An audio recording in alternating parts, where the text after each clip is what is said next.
What is going on, everybody? Welcome back to the channel. Apple today not only dropped iOS 26 Beta 6, watchOS 26 Beta 6, and a slew of other updates, including iPadOS 26 Beta 6.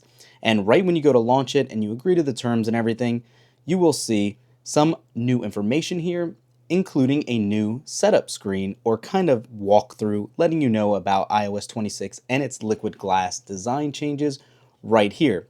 It says personalized iPad with new looks for app icons, showing that liquid glass design, showing that search is even easier to access in apps like Mail and Notes, pointing those out on the top, how to open multiple windows and resize and arrange them any way you choose, which is nice to point out all of these changes for newcomers to the ecosystem in general and seasoned vets just due to all of these changes.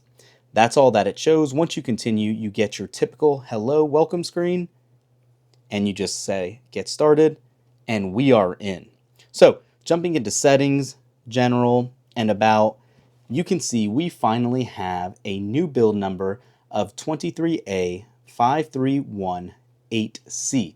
And this is interesting because finally, after a really weird beta cycle and numbering on these betas, it looks like we are moving back to the beginning of the alphabet as Apple has historically done.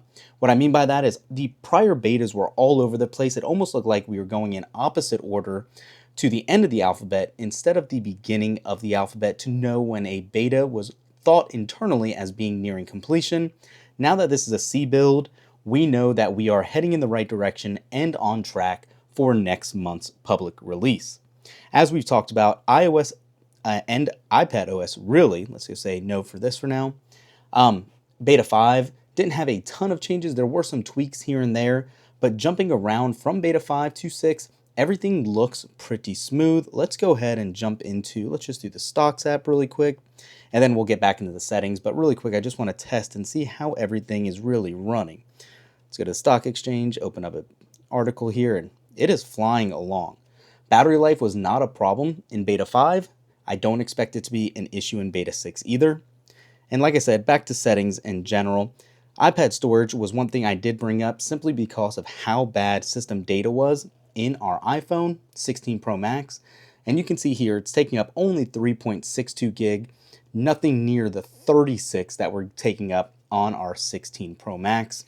And then iPad itself is taking up 6.72 gigs for Apple Intelligence. The OS alone is 13 for that 19 gig complete file size. Let's take a look at how liquid glass looks here, and still have a little bounce. And yep, we're seeing that little bounce effect. I'm going to bring this up so you guys can hopefully see it a little better. When you scroll in the control center from Beta 5, you can see it gave a little bit more of a bounce. Again, that's just some of those little UI tweaks that have changed.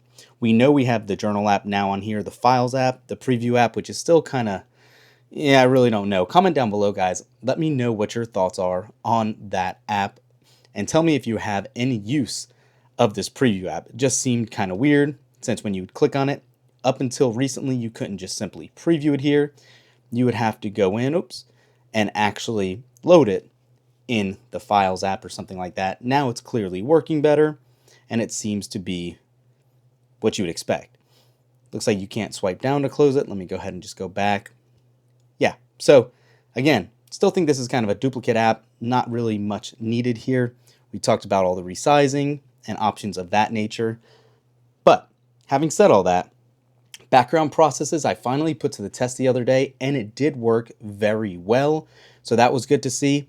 It kept doing stuff in memory, not having to keep it open front and center on the page, which was very nice to see. Let's just jump around. Yeah, everything seems to be very, very fluid. Again, unfortunately, I know this video is not going to be too exciting simply because of obviously not a lot of new features are added, but it does seem to be working very smoothly. And again, on this M4 iPad Pro, it's flying right along. So keep this video short and sweet for you guys. Let me know what you think down in the comments below. And thanks for watching. Oh, before we go, let's actually talk about the release schedule here. I almost forgot. Since we are back on Mondays, hopefully we will stick to what we've always had as a weekly release now. So next Monday, the 18th, we can probably assume we'll get beta 7.